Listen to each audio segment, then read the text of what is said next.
Buenas tardes, amigos. Este es el programa Diálogos de Montoner. Bueno, se acaba de conocer documentos de la Casa Blanca que señalan clara y precisamente una nueva política de los Estados Unidos para Hispanoamérica, para Latinoamérica.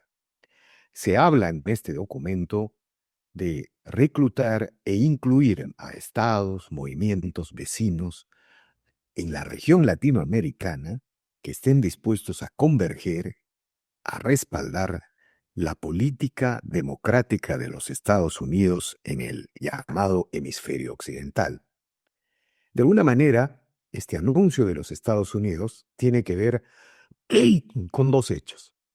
La presencia de la flota naval de los Estados Unidos en el Caribe frente a las costas de Venezuela, frente a la dictadura chavista de Venezuela, que ha creado una crisis general en la dictadura de Maduro, en la dictadura castrochavista de Venezuela y Cuba. Y por otro lado, también se ha señalado que esta nueva política de los Estados Unidos con respecto al hemisferio latinoamericano, con respecto al espacio hispanoamericano, también tiene que ver con una reactualización de la famosa doctrina Monroe, del presidente Monroe, que a inicios del siglo XIX señaló que cualquier intervención en la región contra algún estado de la región iba a ser considerada una agresión a los Estados Unidos. Bueno, algo ha cambiado radicalmente en la relación de Estados Unidos con América Latina, que tiene efectos incuestionables en la relación de la región con otras potencias como China, Rusia e Irán. Y por otro lado, las dictaduras empiezan a entrar en crisis. Y los cambios que vemos en política en América Latina tienen que ver mucho con eso. Argentina, Bolivia, las próximas elecciones en Chile. Bueno, para reflexionar sobre estos temas, el día de hoy hemos convocado al señor Carlos Sánchez Berzaín, director del Instituto Interamericano para la Democracia con sede en Miami, exministro de Estado en Bolivia, político latinoamericano de larga trayectoria, quien ha tenido la gentileza de aceptar esta conversación. Buenas tardes, señor Sánchez Berzaín. Gracias por el diálogo. ¿Cómo le va? Mucho gusto. Empecemos diciendo que se trata de la Estrategia de Seguridad Nacional de los Estados Unidos, un documento que se ha conocido la pasada semana y que desarrolla cuál es la estrategia de los Estados Unidos para todo el mundo. Y en ese ámbito establece primero una introducción firmada por el presidente Trump, luego determina como fundamento de toda su estrategia la seguridad de los Estados Unidos, enuncia cuáles son sus fortalezas, menciona cuáles son los principios en base a los que va a desarrollar esa estrategia y después, región por región, abarca todo el mundo. Y la primera región que menciona y abarca es el hemisferio occidental, obviamente porque es el hemisferio donde están los Estados Unidos. Para el Departamento de Estado, para los Estados Unidos, el hemisferio occidental son las Américas, los 35 países y todos los territorios que abarcan esta parte del mundo. Y en este sentido, lo importante de esta nueva estrategia de seguridad nacional de los Estados Unidos es un cambio fundamental en cuanto a la presencia, a la decisión y a la acción de los Estados Unidos en las Américas.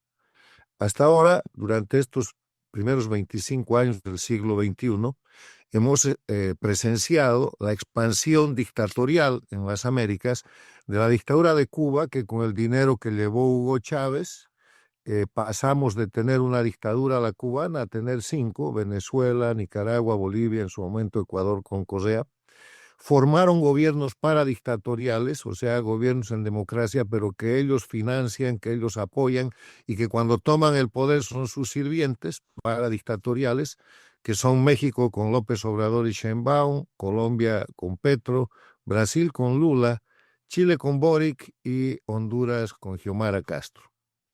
En ese escenario, estas dictaduras que se han expandido y los gobiernos paradictatoriales han desarrollado en este tiempo en este siglo una política exterior de convertirse en bases de las dictaduras extracontinentales. La China, Rusia, Irán o Corea del Norte, y se ha producido una penetración no solamente económica, sino estratégica y territorial. Las inversiones chinas están por doquier, pero son inversiones estratégicas. Están en el Canal de Panamá, cosa que prohíbe el acuerdo Carter-Torrijos sobre el Canal de Panamá entre Estados Unidos y Panamá. Han tomado territorios en la Patagonia Argentina, han construido un gran puerto en el Perú, tienen inversiones en el Brasil. Rusia ha establecido desarrollos nucleares en Bolivia, en otros países. Irán ha establecido compromisos y bases militares. En Cuba hay antenas rusas y chinas que están espiando a los Estados Unidos. Venezuela es una base prácticamente de estos países, y este escenario, este reconocimiento de la realidad objetiva, hace que Estados Unidos cambie con este documento su estrategia de seguridad nacional. Ahora, me parece, digamos, de lo que usted describe, parece haber una línea divisoria, una línea determinante en este documento que usted nos explica. Es la contradicción en el planeta entre democracia y dictadura. ¿Hay algo de eso? La contradicción ha variado porque la contradicción entre democracia y dictadura ha sido sustituida en los últimos años por la contradicción entre crimen, narcotráfico y terrorismo versus la democracia. Porque resulta que las dictaduras no son unos regímenes ideológicos que están buscando la mejor situación para los pueblos. Se han convertido en narcoestados, Cuba, Venezuela, Nicaragua, Bolivia, y a través de ser narcoestados se han convertido en narcoterroristas, porque para mantenerse en el poder, la primera acción de terrorismo que cometen es el terrorismo de Estado contra sus propios ciudadanos. Pero además de eso, todas estas dictaduras, y solo hay que observarlas de manera objetiva, son la plataforma de agresión a las democracias en las Américas, no solo a Estados Unidos. ¿Y cómo la atacan? La atacan por mecanismos de guerra híbrida, migración forzada, que el documento americano menciona, narcotráfico de cocaína y fentanilo agravado, tráfico de personas, penetración de grupos criminales para desestabilizar las democracias. No solo Estados Unidos, lo hacen en Colombia, en Chile, en el Perú. Además de eso, financian movimientos políticos internos para implosionar el sistema democrático. Entonces, el señalamiento ahora ya no es el eje de confrontación dictadura contra democracia, es crimen organizado contra democracia, y el paradigma que ha establecido Estados Unidos con su nueva política exterior y con esta estrategia es terminar con los narcoestados, terminar con el crimen organizado en el poder y devolverle a la democracia la política, quitando a los criminales del hecho de detentar el poder y operar la política.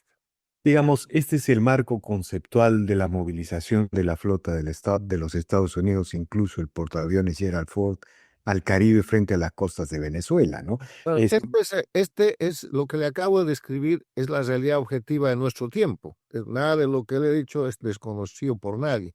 Sobre esa realidad objetiva, Estados Unidos, con la llegada de Trump a la presidencia, el presidente Trump prioriza la seguridad nacional, identifica los hechos de agresión, migración forzada, narcotráfico, terrorismo, crimen común, penetración política, desestabilización interna, y todos los caminos conducen a las dictaduras de Cuba, Venezuela, Nicaragua, Bolivia, y eso conduce a sus nexos de las dictaduras extracontinentales de China, de Rusia, de Irán. Entonces, lo que hace la política exterior de Estados Unidos es decir, vamos a acabar con el narcoterrorismo, señala varios carteles. El cartel de los soles como detentador del poder y usurpador de la soberanía en Venezuela, decenas de carteles en México, carteles en Colombia y carteles expandidos inclusive en el Brasil, a través del Comando Vermelho y otros, Paraguay, Bolivia, etcétera. Y pone en marcha una operación que es de carácter regional, que se llama Lanza del Sur, para neutralizar esos carteles y para asegurar su democracia, asegurar a su pueblo, a Estados Unidos, y ayudar a que eso suceda también con las democracias de América Latina. La presencia de estos barcos, la operación que está dirigida por el Comando Sur y el portaaviones Gerald Ford como parte de esa operación, es parte de una política muy extensa que no solo tiene que ver con Venezuela, empieza en Venezuela, pero marca, y la estrategia que estamos comentando lo ratifica, un escenario en el que es todo el hemisferio al que Estados Unidos está retornando. ¿Qué es el mensaje de Estados Unidos con esta estrategia? Estados Unidos está de vuelta. El hemisferio occidental, o sea, las Américas, nos interesa. Nadie va a hacer en las Américas extracontinentalmente contra la democracia ni contra los pueblos, algo que nosotros vayamos a permitir. La base de la doctrina Monroe es cualquier agresión contra un país de las Américas es una agresión contra la seguridad de los Estados Unidos. Y el corolario Trump, o sea, el complemento, la conclusión que da Trump a esa doctrina Monroe que se enunció el año 1823, cuando los países de América Latina, de las Américas, habían logrado su libertad u otros estaban todavía en proceso de hacerlo, el corolario Trump consiste en decir, no solamente los países europeos, cualquier país extracontinental, extrahemisférico, de más allá de las Américas, que agreda, que haga inversiones estratégicas, que tenga territorios que afecten la seguridad de cualquier país, es un agresor a los Estados Unidos. A ver, pero digamos, en este contexto quiero hacerle una pregunta. ¿Usted no, entonces, la posibilidad de una intervención militar de Estados Unidos en Venezuela, cualquiera sea el tipo, ¿no? No estamos hablando de una intervención militar física en las costas, sino de operaciones militares, no están descartadas.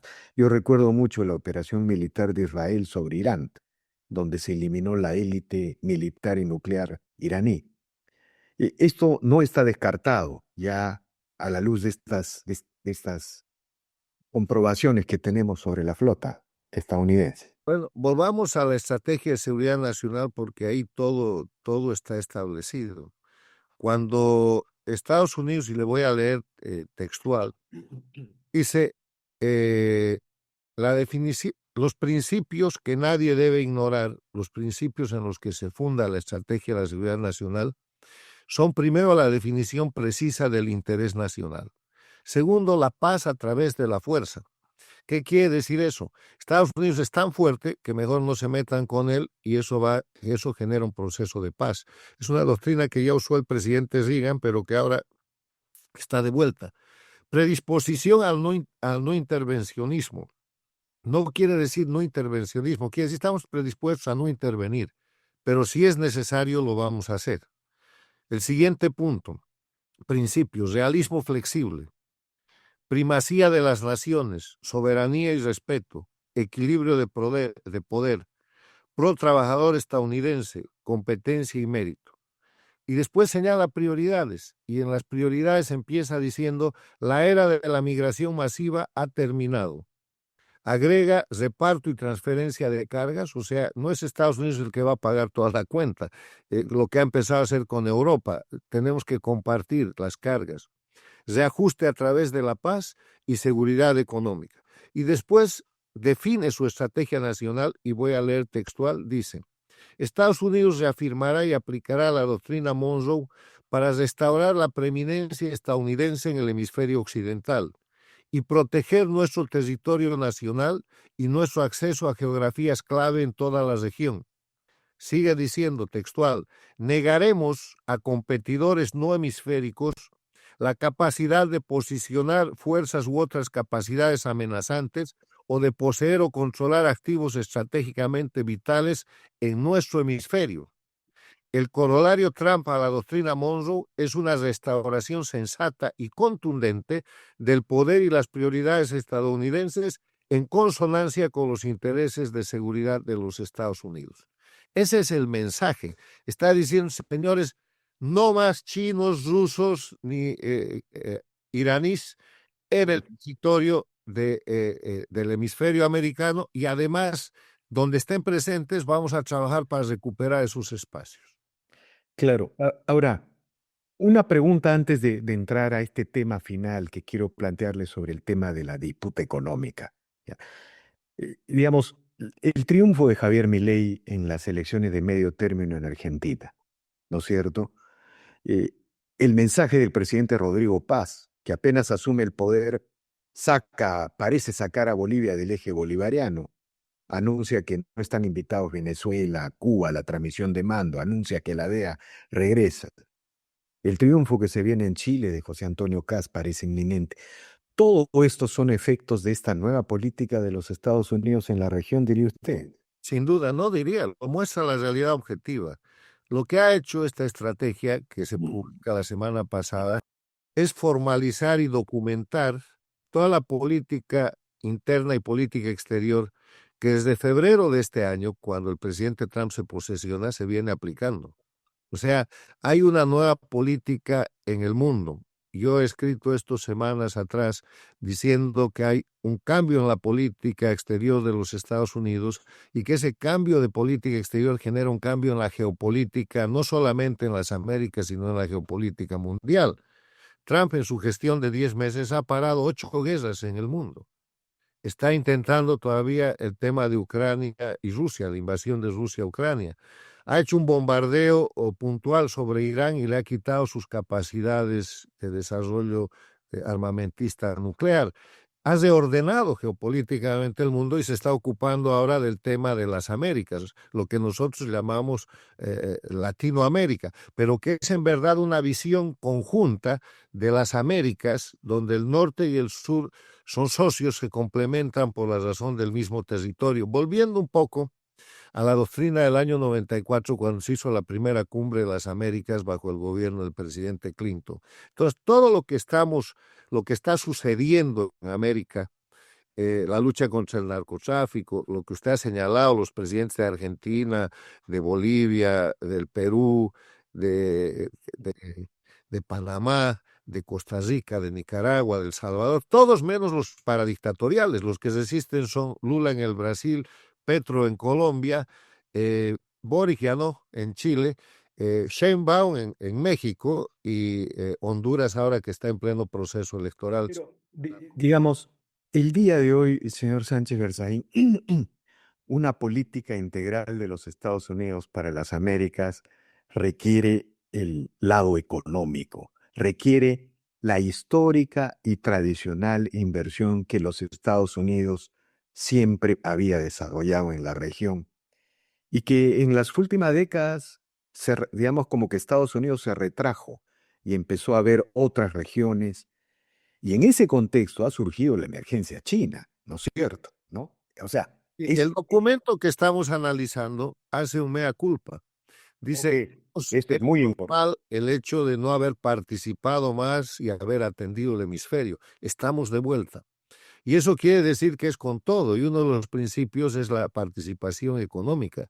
O sea, los Estados Unidos va a hacer todo para impedir más presencia estratégica y económica de parte de China, de Rusia. No los mencionan. Eh, y va a desarrollar políticas para volver a recuperar espacios que ha perdido. Es una gran noticia porque en la década última del siglo pasado, de los 35 países de las Américas, 34 eran democracias, porque esto además de tener que ver con la economía, de tener que ver con elementos concretos de inversión y de estrategia, tiene que ver con la libertad.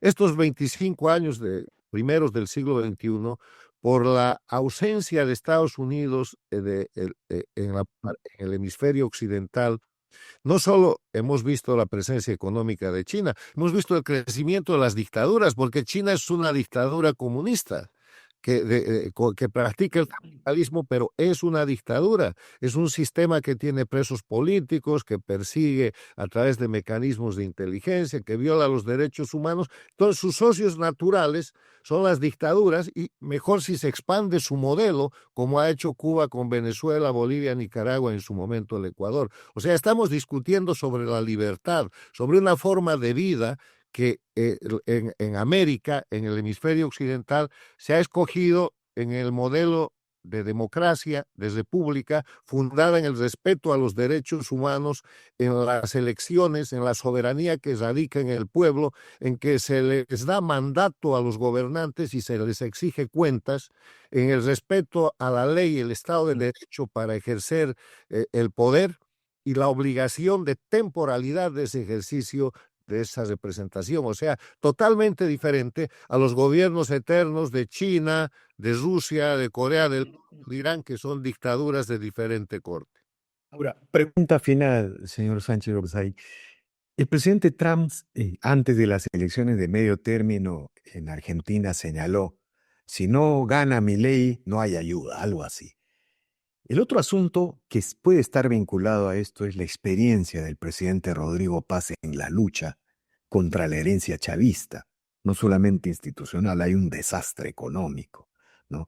Tiene que haber un ajuste de principio a fin de toda la economía. No hay dólares para importar gas.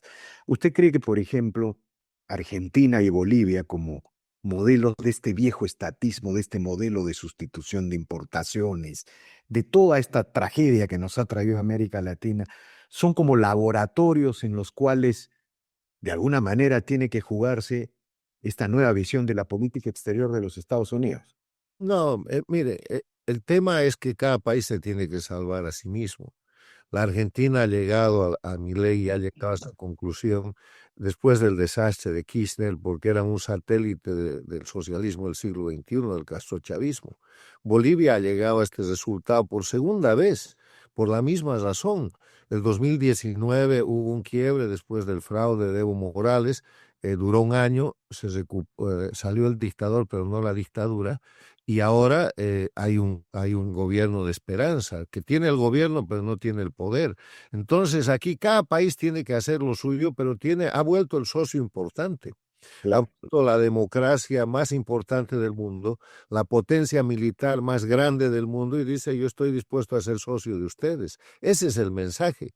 Y los que no quieren ser socios, también hay un párrafo para esos, serán tratados de acuerdo a los intereses recíprocos, pero tienen que respetar este principio, que es el principio de que ninguna potencia exhemisférica puede agredir a países de América, porque eso es una agresión contra los Estados Unidos. Y el tema de salir de las dictaduras, quiero insistir en algo, hay 3 reglas de oro para Bolivia, para los gobiernos paradictatoriales, para Venezuela, que viene ahora, para lo que suceda en Cuba o en Nicaragua. Las 3 reglas son, primero, hay que sustituir, hay que eliminar el sistema jurídico de las dictaduras. Con las leyes de las dictaduras no puede usted cambiar la economía. ¿Cómo va a cambiar la economía si tiene leyes y constituciones que son estatistas, que son comunistas, que son centralistas y que protegen la corrupción? O sea, primero, cambiar las leyes de la dictadura, sustituirlas. Segundo, no puede haber impunidad.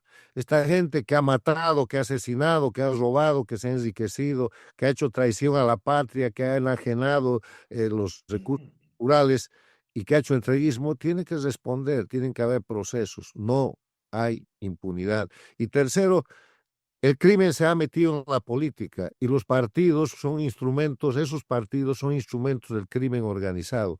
Los instrumentos políticos del crimen organizado tienen que ser ilegalizados. O sea, primero, cambio de legislación de la Constitución para abajo si es necesario, no impunidad e ilegalizar los instrumentos políticos del crimen organizado. Sirve para todos, para Bolivia, para Argentina, para Venezuela, para el que venga, porque son reglas generales nacidas de la experiencia positiva del fin de las dictaduras en Europa y en el Japón y de la experiencia negativa de lo que no se hizo el año 1990 en Nicaragua. De acuerdo, señor Sánchez Berzañ, infinitamente agradecido por estas declaraciones, muy agradecido, y seguiremos conversando sobre estos temas como siempre solemos hacer. Con mucho gusto, felicidades. Felices. Gracias, señor Berzañ. Bien, amigos, esta ha sido una nueva edición de Diálogos del Montonero. No se olvide de suscribirse al canal y dejar su comentario. Así, este proyecto sigue avanzando. Muchas gracias.